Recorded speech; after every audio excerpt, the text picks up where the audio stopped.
नमस्कार दोस्तों, आज से हम लोग जो है एजुकेशन सब्जेक्ट को स्लाइड के रूप में प्रस्तुत करने जा रहे हैं। यह वीडियो विशेष रूप से हायर एजुकेशन जो कि असिस्टेंट प्रोफेसर की तैयारी करते हैं और यूजीसी नेट,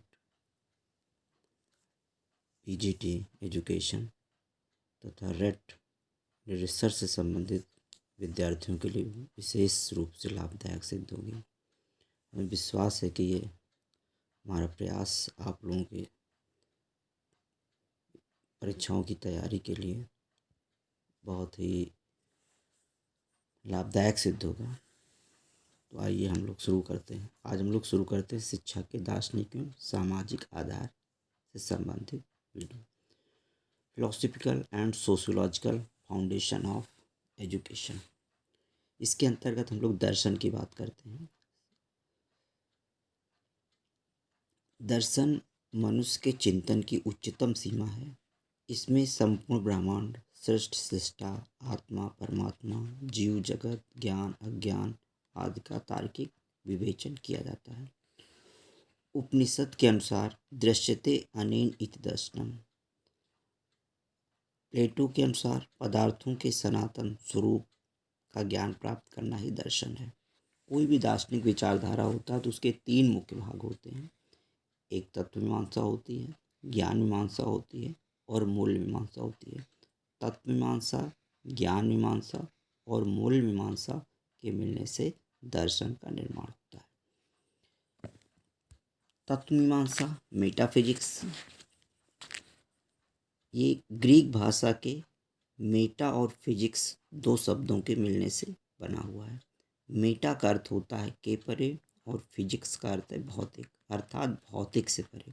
मेटाफिजिक्स भौतिक से परे जाकर के अध्ययन करता है। इसके अंतर्गत सामग्री क्या क्या होती है? मुख्यतः इसके अंतर्गत आत्मा क्या है, इस बात का अध्ययन करते हैं। जीव क्या है, ईश्वर का अस्तित्व है या नहीं, ईश्वर एक है या अनेक है, ईश्वर का स्वरूप कैसा है, इन सब बातों का अध्ययन इसके अंतर्गत करते हैं। सत्ता मीमांसा, ओंटोलॉजी, अस्तित्व का विज्ञान होता है। ब्रह्मांड विज्ञान, कॉस्मोलॉजी, मेटाफिजिक्स की उपशाखा तत्व मीमांसा दर्शन को दिशा प्रदान करती है। अगर हम ज्ञान मीमांसा की बात करें तो इसको इंग्लिश में एपिस्टोमोलॉजी कहते हैं। एपिस्टोमोलॉजी कुछ प्रश्नों के उत्तर देता है, जैसे कि ज्ञान का स्वरूप क्या है, ज्ञान के साधन कौन कौन से हैं, ज्ञान के स्रोत क्या हैं, क्या यथार्थ का ज्ञान संभव है, ज्ञान कैसे प्राप्त किया जा सकता है। इन बातों का उत्तर जो है वो ज्ञान मीमांसा के अध्ययन से प्राप्त। ज्ञान मीमांसा ज्ञान के स्रोतों की भी चर्चा करता है। ज्ञान के स्रोत दो प्रकार के हो सकते हैं। इंद्रिय अनुभव, सेंसरी एक्सपीरियंसेस से जो हमें ज्ञान प्राप्त होता है। ज्ञान इंद्रिय संवेदना, प्रत्यक्षण, अवधारणाओं के माध्यम से भी ज्ञान हमें प्राप्त होता है।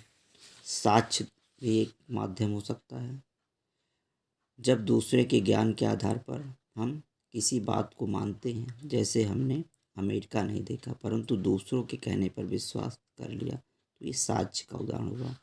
तर्क, बुद्धि, अनुभवों को तर्क द्वारा ज्ञान का निर्माण होता है।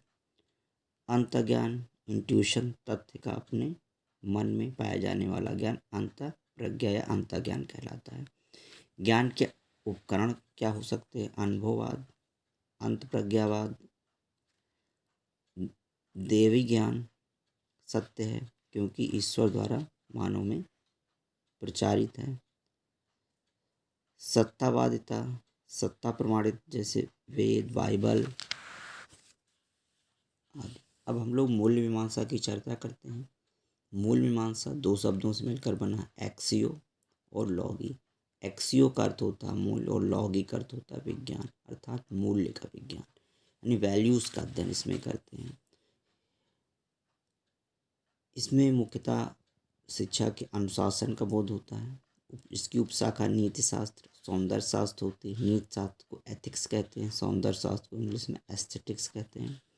नीति शास्त्र उन मूल्य संबंधी समस्याओं का अध्ययन है जो आचरण में मूल्यों के प्रयोग से सरोकार रखती है। सौंदर्य शास्त्र उन समस्याओं का अध्ययन है जो कला, कृतियों से संबंधित है। सुंदरता और सुंदरता का मानदंड सौंदर्य अनुभूति की कृति, इन बातों का अध्ययन मूल मीमांसा के अंतर्गत किया जाता है।